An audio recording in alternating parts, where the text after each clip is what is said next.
Welcome you all to the lecture video session on institutional support by the state level institutions and other agencies. In the last video, we discussed about the CC, and we are going to discuss and DIC as well. And in this video, in this lecture video, we are going to discuss about NSIC, National Small Industries Corporation Limited. NSIC was set up during 1955 by the central government, and it was parented by MSME. And the kind of support the NSIC gives is like in terms of material and product testing. It gives wide variety of services. It not only limits itself to the testing, it also provides the energy audit, skill development and services. It also provides the project profiles and so on. And the objectives of establishing the NSIC is that it promotes the SSIs in the country with the focus on the commercial aspects, and it also gives the competitive knowledge to SSIs so that it can gain good profit, and then it can contribute effectively to the economy of India. And it also provides a special schemes for the physically challenged as well as economically deprived sections and aspiring entrepreneurs from those sections. The functions of NSICs are to provide the machinery on the hire purchase scheme, and it procures the government orders for small scale industries. It develops the small scale units as ancillary units to the large industries, and it helps in the import of materials. It distributes the scarce and raw materials. It also develops the SSIs as the large scale industries by providing all kind of supports. It undertakes the construction of industrial estates. It helps in exploring the capacity of the SSIs, and also provides the training on the selected trades and the technologies. It develops the prototypes as well, and it provides the training to the SSIs through its training centers. And it also helps in developing and upgrading the waste management projects, which are very much necessary. And it also provides the assistance to the turnkey projects, maybe it is in national level or international projects. The next one, very important one, is the SIDBI. The institutional support for the business enterprises is given through SIDBI, which is nothing but Small Industrial Development Bank of India, a financial institution which supports the SSI to the largest extent, and one of the most profit making financial institution in India. So it got established in the year 1990, and it is a principal financial institute, and it is also a subsidiary of IDPI, and it has got around 25 development banks in the world. It is one of the most topmost, one of the topmost 25 world bank, the developing banks in the world. And the objectives of SIDBI are to promote the finance support and to develop the small scale sector in India. And it also coordinates the other financial institutions engaged in developing the SSI and in the similar activities as well. It also provides the infrastructure, the finance to the industry infrastructure supports projects, and it also helps in technology upgradation. It extends the channels for marketing as well. It promotes the employment oriented industries, especially in the semi-urban areas like tier 1, tier 2, tier 3 cities. And it also refinances the loans. Even if there is an existing loan, they will be able to get the refinancing from the SIDBI and extend their activities. And there is a facility of discounting the checks and rediscounting of the bills as well, and extension of the seed capital that is given to the SSI through SIDBI is possible.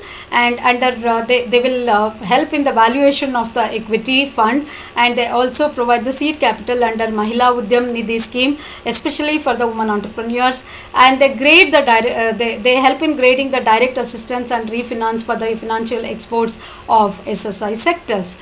And they also provide the direct assistance, grading of the direct assistance and refinance exports to the SSI sector. And they extend the financial support through the other sectors like other banks like SSIDC, and they also they extend the financial support through NSIC, and also they provide the leasing services as well. So SIDBI is one of the most promising banks, and one of the most topmost banks in 25 banks in the developing nations around the globe. If you check the SIDBI portal on Google, or if you log into sidbi.in, you will be able to find many relative information about SIDBI. And tomorrow If any one of you wish to become an entrepreneur, definitely the SIDBI is going to be the most handhold tool, handhold bank you can look upon to support your entrepreneurship venture. So next one is the Karnataka State Financial Corporation, KSFC, incorporated in the year 1951, established in the year 1951 under the State Act. The objectives of establishing the KSFC is to cater the financial requirements of small scale industries, and this KSFC provides the medium and the long term loans to the SSIs which fall outside the purview of the Industrial Finance Corporation and the public sector banks. And the functions of KSFC are very, very interesting. They provide the long term loans to small and medium sized industries, and they provide the loans for the service based units as well. Many of the travel agencies, car rental services, hospitality based industries, healthcare industries, all these have been benefited by KSFC. Whichever be the service that have been benefited by KSFC, you can see the logo there, and then normally you will find it on the at the back of autos and the cars financed by KSFC kind of, and you will see this logo as well. And it also helps in taking over of SSI units, and they auction them to the entrepreneurs who are interested to rebuild it. And they also, this particular KSFC service gives both term loan as well as the working capital, and there are ceiling limits for the like a term loan as well as working capital, and both of them will be provided under KSFC under the single window scheme. Technical consultancy services, Karnataka. This is one of the most promising technical consultancy services by the Karnataka government, and it got established in the year 1976. And it's since the inception of TechSoc, that is Technical Consultancy Services of Karnataka, it is providing wide range of consultancy services, and the kind of services that it gives is very wide. Like it gives the services in terms of providing the technical services in the technical and the industrial and the management consultancy. It comprises of top-notch professionals from different disciplines like engineers, management experts, economists, and then the financial consultants.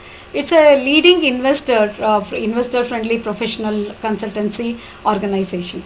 Objectives of establishing the TechSoc is that to provide the reliable technical consultancy to the startup with the self-employment ventures in Karnataka, and it provides the consultancy services to various departments as well as agencies of state and the central governments as well.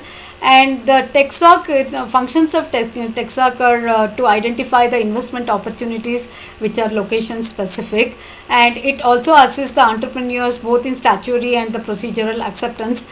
It helps in providing the project reports as well as the technical services to the SSIs.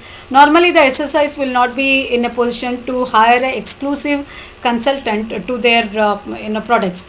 In this kind of in the scenario, that TechSoc will be able to help them in providing the consultancy services for any one of the technical domain which the SSI would look for. And it assists in preparation of the detailed project reports on the new upcoming or promising technical areas or the technologies, and it carries out the market survey regularly and research also and in specific areas to the industry needs. Suppose if there is a requirement for the research in terms of industrial pollution, like a pollution and the polluting agents in a kind of industry, then it would be able to help them to do the research in terms of industrial pollutant, which through the industrial pollutant that is emanating out of the industry. And it also provides a project assistance in terms of project implementation, and it extends its services to turnkey projects also. It also helps in the reorganizing and the restructuring of the employees.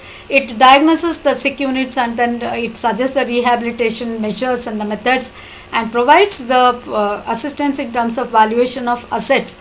And it also helps in manpower planning and budgetary control system as well, and it provides the consultancy to the mergers and the takeovers. And the services that are provided by the TechSoc can be listed like this: feasibility studies, market research, valuation of assets, environment impact study, and it also, like services are offered by TechSec also includes the corporate planning, reorganizing and restructuring of the projects, the enterprises, and it also goes with the diagnostic studies and then the mergers and the acquisitions. This is about the TechSoc, and then see you all in the next with lecture video session on the different the other agencies like KIADB. And thank you everyone for being the part of this lecture video session. Thank you.